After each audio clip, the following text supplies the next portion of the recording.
eee, tekanan yang ada di dalam bola mata yang meningkat akibat tadi produksi cairannya terlampau banyak atau saluran pembuangan si, cairan bola mata ini yang terganggu, Mhm, tersumbat atau mhm. terganggu, itu akan menyebabkan tekanannya tinggi. Tekanannya tinggi akan menyebabkan kerusakan saraf mata.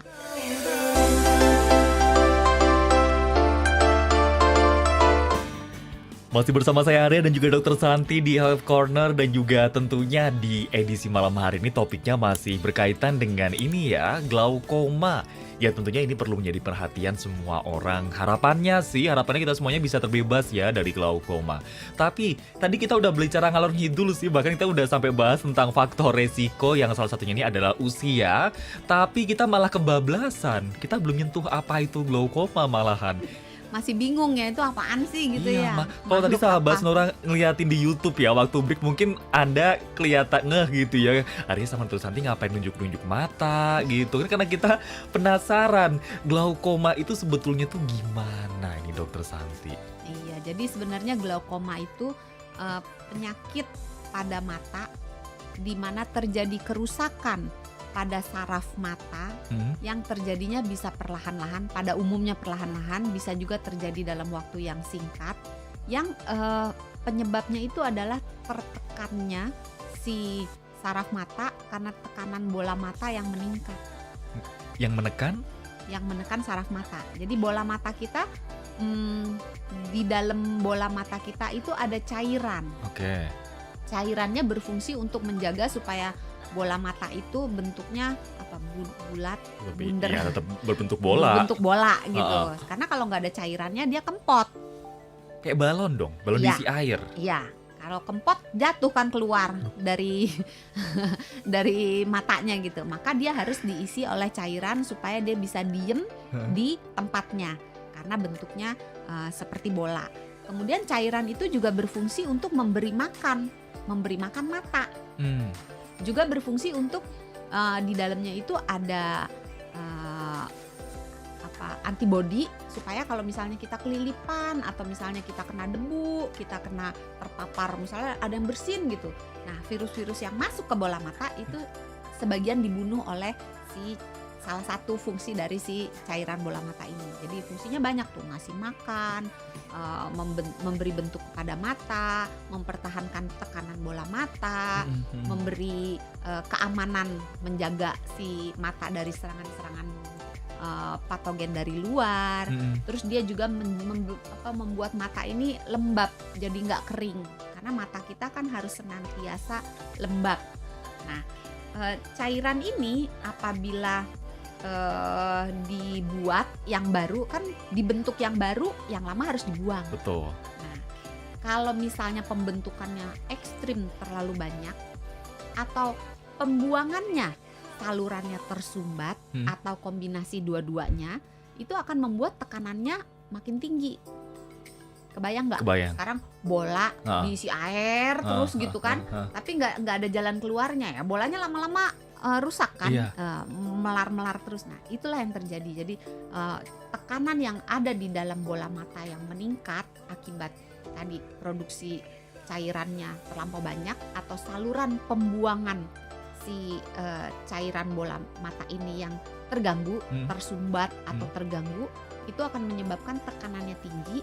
Tekanannya tinggi akan menyebabkan kerusakan saraf mata. Walaupun tidak selalu mata yang tekanannya tinggi pasti akan menderita glaukoma, dan tidak selalu tekanan bola mata yang rendah pasti tidak glaukoma. Gitu. Bingung tambah bingung ya. Ya, putar lagi. Apakah itu juga berkaitan dengan faktor risikonya kemudian? Iya. Faktor resikonya itu tadi kan umur. Usia tadi yang pertama ya. Terus ras. Ras. Sialnya kita orang Asia termasuk ras yang cukup banyak menderita glaukoma. Kenapa? Jadi yang nasib dari Memang udah nasib, bawaan ya gitu ya. secara statistik ditemukan bahwa orang keturunan Afrika, orang keturunan Asia, orang keturunan Hispanik itu angka glaukomanya cukup tinggi. Nah, kita di Asia berarti harus sangat waspada karena termasuk yang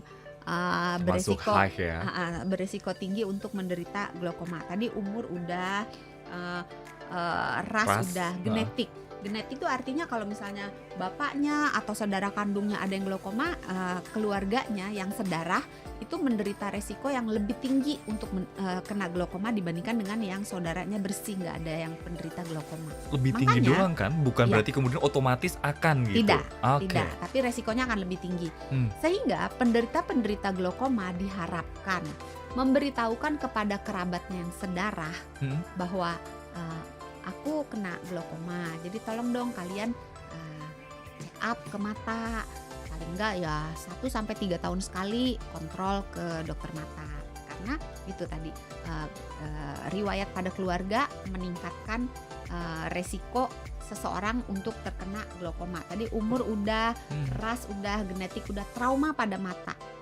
Jadi orang-orang yang pernah kecelakaan, kebentur matanya, Oke. baik trauma tumpul, maksudnya misalnya kena benda yang tumpul, misalnya kena bola, kena batu, atau mungkin nggak sengaja kena tinju atau jatuh kena kebentur sesuatu, maupun trauma yang tajam, misalnya kena pisau atau kena, Serem amat. kalau kecelakaan bisa Iya kan. sih. Dulu Kuku? pernah ada pasien kakak sama adik, sama-sama masih kecil. Kakaknya main gunting, terus guntingnya dia menggunting sesuatu atau mencongkel sesuatu, megangnya nggak bener, guntingnya mental nancep di mata adiknya. Aduh. Nah itu trauma-trauma seperti itu, baik trauma tumpul maupun trauma tajam, itu bisa meningkatkan potensi kena glaukoma. Jadi makanya kita harus melindungi mata kita ketika kita melakukan aktivitas-aktivitas yang memungkinkan terjadinya trauma pada kepala, trauma pada mata, misalnya naik kendaraan, naik motor, naik sepeda, atau misalnya lagi main baseball, kan bisa ngantem Ya sih mata bolanya kan. Atau kita lagi kerja, misalnya kita menggergaji sesuatu, atau kita ngebor, atau apapun yang bisa memungkinkan terjadinya trauma pada mata, baik trauma tumpul maupun trauma tajam, mata harus diberikan perlindungan. Kalau kecolok gitu gimana sih? Ya sama, kecolok kan trauma juga. Waduh, berarti kalau pas ngucek mata kekencengan gitu. Jangan kenceng-kenceng, sebenarnya mengucek mata itu tidak baik loh, apalagi masa pandemi sekarang. Iya sih. Nah, kan nggak boleh pegang mata. Oh, iya. Jadi jangan dibiasakan tangan ini naik ke wajah. Rambut aja deh ya. Iya, Asik rambut kalau lebih asik. aman daripada mata, walaupun sebaiknya sih jangan nyentuh apa-apa sih, itu paling aman gitu. Nah itu tadi udah apa aja tadi? Usia, Usia, ras, ras, kemudian turunan, riwayat keluarga, keturunan, terus trauma tumpul. yes. Terus ada pemakaian kacamata yang di atas 3. Jadi misalnya -4, -5, -6. Jadi miopia, rabun, matanya minus, tapi minus yang tinggi. Jadi pakai kacamata yang tebel gitu ya, di atas 3 biasanya. Itu resikonya juga naik terkena glaukoma. Terus menderita penyakit-penyakit diabetes, penyakit jantung sistemik, hipertensi, aterosklerosis itu apa ya, plak pada pembuluh darah gitu ya. Itu bisa meningkatkan resiko terkena glaukoma juga, walaupun tidak pasti ya. Ini kan hanya meningkatkan resiko terkena glaukoma, tapi tidak pasti. Makanya penderita-penderita penyakit hipertensi, diabetes sama penyakit jantung diharapkan mengelola penyakitnya dengan baik, supaya aliran darah ke mata baik, persarafan ke mata baik, sehingga secara nutrisi dan tekanan di bola mata itu baik.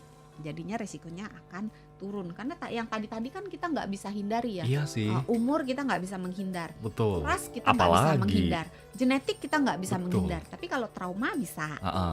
Terus kalau mata minus mungkin bisa dikendalikan dengan pemakaian kacamata yang tepat.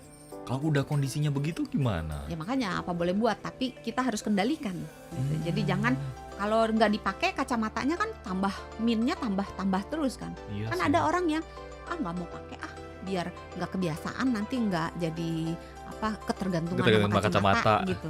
Nah itu sebetulnya salah, karena mata akan bekerja lebih keras untuk melihat dengan jelas.